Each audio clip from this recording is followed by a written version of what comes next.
Moikka! Hei, mä sain teiltä muutamia hyviä kysymyksiä tähän äitienpäiväalennukseen ja valmennukseen liittyen, niin vastataanpa niihin nyt. Ykköskysymys, että voiko tulla mukaan vaikka vasta alkuraskaudessa? Niin ehdottomasti valmennus ja sen sisältö kasvaa ja päivittyy koko ajan. Eli ensi viikolla esimerkiksi tulee mukaan myös omatoimiset treenit raskausviikoille 13-19.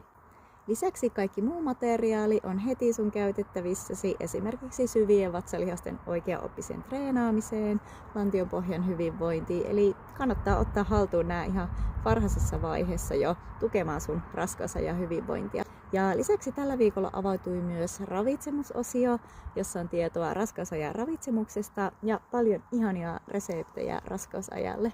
Ja sitten toinen kysymys, voiko keskittyä vaan synnytykseen valmistautumiseen tai kannattaako tulla, jos laskettu aika on jo lähellä? Vastaus on, että kyllä.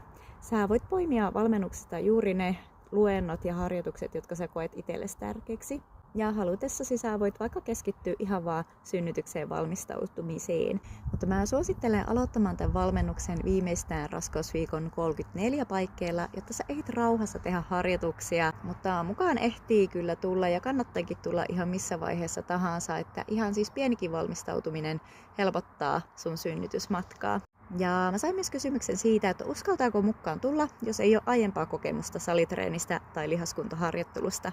Vastaus on, että kyllä todellakin. Tämä valmennus on rakennettu niin, että kaikki liikkeet on turvallisia ja ne neuvotaan ihan alusta alkaen sulle. Sä et tarvitse siis aikaisempaa urheilutaustaa. Riittää, että sulla on halu voida hyvin ja haluat valmistella sun kroppaa tulevaan. Lisäksi sä löydät myös vaihtoehtoisia liikkeitä, vähän riippuen jokaisen kuntotasosta.